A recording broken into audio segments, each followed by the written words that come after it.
Greetings fellow gamers, I'm the Soulsborne Seeker and I'm back with another video showcasing 10 upcoming indie Souls-like games you probably haven't heard of, expected to release sometime in 2025 or later. As always, a kind reminder to please consider subscribing to the channel if you end up enjoying this content, since it will help me reach even more people and spread the knowledge far and wide. And now, without further ado, let's dive into it. We begin our journey with Dark Dominion. The game tells the tragic story of a soldier from the First World War, who perishes on the battlefield but doesn't realize it and ends up wandering a distorted world in search of his daughter who, unbeknownst to him, is also dead. His crusade will pit him against increasingly challenging enemies, with each victory bringing him closer to the depressing truth of his existence. Dark Dominion boasts hardcore combat against minions and bosses manifested from the protagonist's own fears and guilt, with its battle system drawing inspiration from juggernauts like Dark Souls and Demon Souls, meaning that you'll have to approach your encounters tactically if you don't want to meet an untimely end. The title's world is vast and interconnected, featuring numerous puzzles, enemies, and lores to discover, all of them permeated by a gothic horror vibe. Dark Dominion is expected to come out sometime during the first quarter of 2026 and has been confirmed for PC.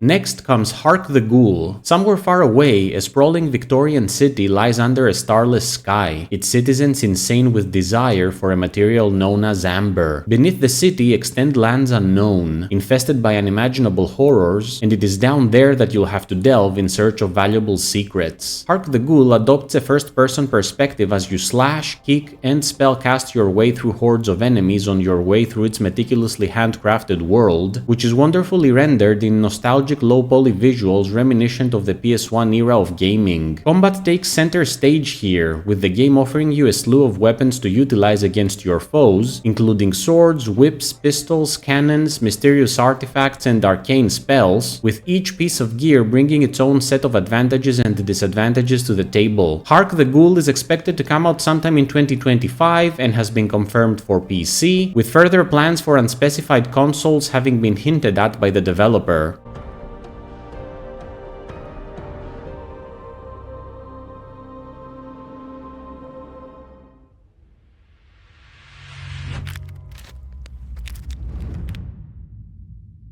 Dear Father, I miss you terribly. Following, we have Withering Realms, which is the second game in the Withering universe, the first one being the critically acclaimed Withering Realms, a roguelite Souls-like. It is the year 1926, a full decade after a massive occult event that changed the world overnight, making it a place where the dead walk, spirits roam, and some people are capable of using magic. You take on the role of a young girl named Clover, who awakens inside a decaying mansion near the epicenter of the event, only to realize that she's a ghost. With a strange and powerful doll by her side, Clover goes on a journey across the creepy town of Penwill and its disturbing surroundings in search of a way to resurrect herself. Given the legions of horrific creatures that will stand on your path, you'll have to make full use of the doll's capabilities, which is your only means of defense against your foes. That's where the game's crafting system comes into play, which allows you to create new weapons that you then fit to the doll's missing right arm, which include armaments such as a pivoting greatsword, a machine gun, and a flamethrower, among others. The game also features a day and night cycle, with each time frame offering new opportunities and dangers in the form of unique secrets and enemies. Withering Realms is expected to come to early access sometime during the fall of 2025 and has been confirmed for PC, with console releases expected to follow later on.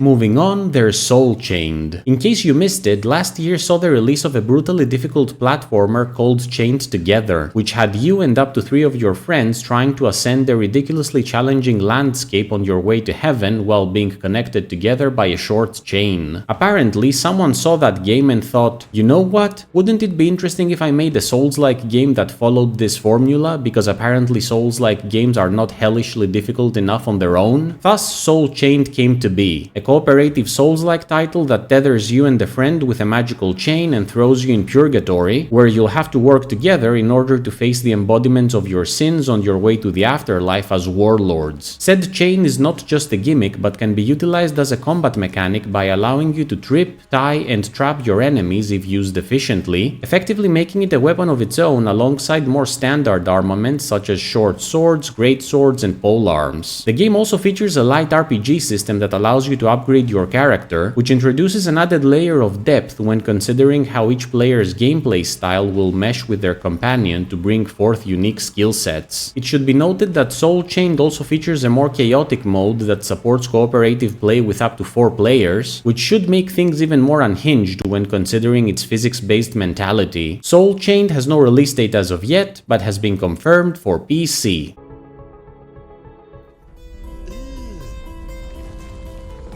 Brother, what's that? What's that, brother? Farther down the path, we have Dark Farts, Parody Smell Edition. I can't believe I said that with a straight face. Anyway, step into the boots of a blacksmith who loves beans and accidentally gained ancient dragon powers, making him humanity's last hope against a group of evil corporations led by malicious billionaires. In case the game's title didn't hint you in, combat here is quite flatulence-based, which is a term I never thought I would ever use ever in any context, but here we are. Said flatulence can be upgraded via the consumption of magical bean burritos, which will grant you a range of different power-ups. Needless to say, Dark Farts doesn't take itself seriously and is meant to be a much less grim take to the usually depressing approach the genre is known for, with a protagonist that frequently breaks the fourth wall, lots of dad jokes, and multiple endings based on how well you controlled your gas meter throughout your playthrough, whatever that means. Dark Farts Parody Smell Edition is expected to come out sometime in the fourth quarter of 2025 and has been confirmed for PC and PlayStation. And we don't judge.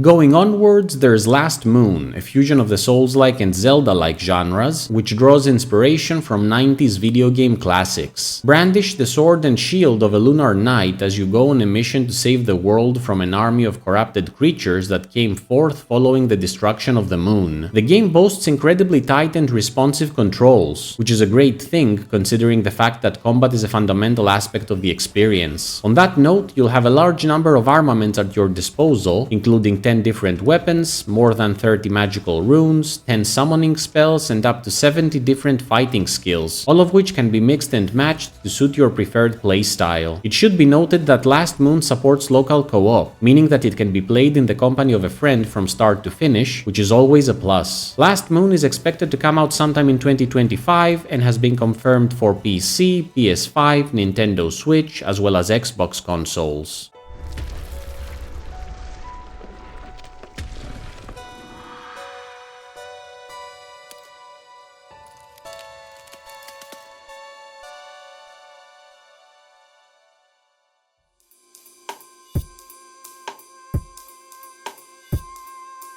Continuing our voyage, there's Lifeblood. You awaken atop a ritual altar inside a massive cathedral, devoid of memories and strength. Weakened and full of questions about your identity, you embark on a quest across a mountainous kingdom in search of the Lifeblood, an essence that will help you unlock the secrets lying deep within the heart of the mountain. Lifeblood features tactical combat that not only necessitates quick reflexes, but also requires smart use of the different weapons available to you, since each one has unique attributes whose usefulness will largely depend on the battle situation you are engaged in at any given moment. The game also boasts a large, intricately interconnected setting full of secret shortcuts, elevators, and obscure paths, the uncovering of which will make your traversal of its world more efficient as time goes on. In addition, you should keep an eye out for various collectibles scattered across the land that will make your life easier. Lifeblood has no release date as of yet, but will be coming out in early access first and has been confirmed for PC.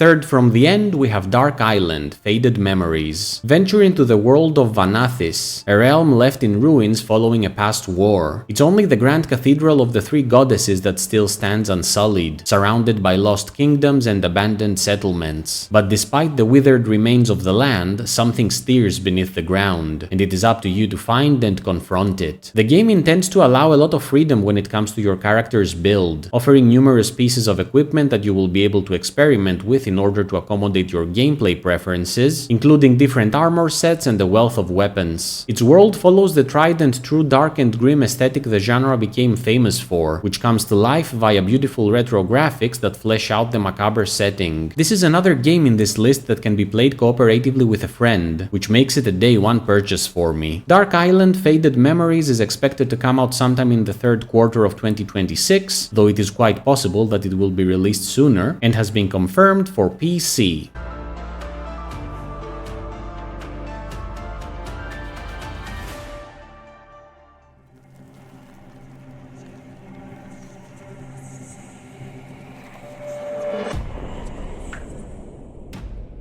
Nearing the finale, there's Road to Hollow Hills, a Souls-like game with strong survival horror elements. The story follows John, a guy that decides to venture into the enigmatic world of Hollow Hills in search of his missing sister, a place that blurs the line between reality and nightmare. Road to Hollow Hills places huge emphasis on strategic combat, where you'll have to manage your stamina and choose your attacks wisely given the brutality of the enemies on offer here. That being said, the game will also allow you to avoid combat altogether in certain situations, providing an added element of depth to the experience. Puzzles will have a central role here, as the world will be filled with ingenious conundrums that you'll have to solve, each one granting you access to new areas and secrets. Character upgrades will come in the form of a legacy system in which you'll be able to spend a currency known as legacy tiers in order to enhance your attributes and gain new abilities with which you'll be able to customize yourself. Road to Hollow Hills is expected to come out sometime near the end of 2025 and has been confirmed for PC.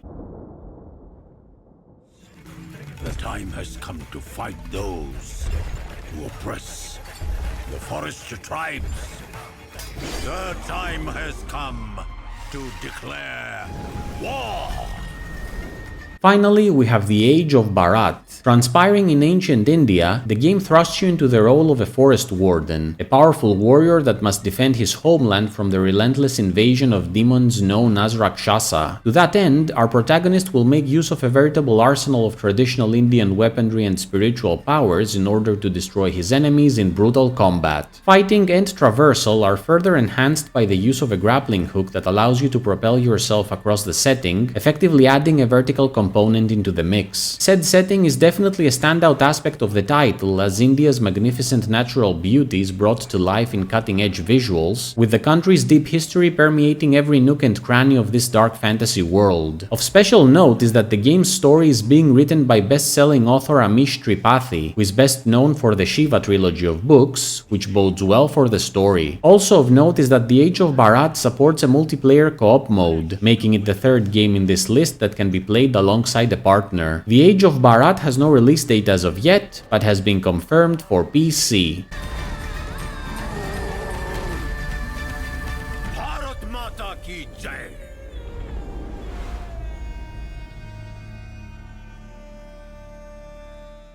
What did you think of these games? Did you already know about them? Are you planning to try any of them out? Let me know in the comments below, and please subscribe if you enjoyed this video. As always, thank you so much for watching. On a last note, a kind reminder that if you enjoy my content and wish to support the channel, you can do so by donating to my Ko-fi page or my Patreon, the links for which you can find in the video description. Until next time, Soulsborne Seeker out!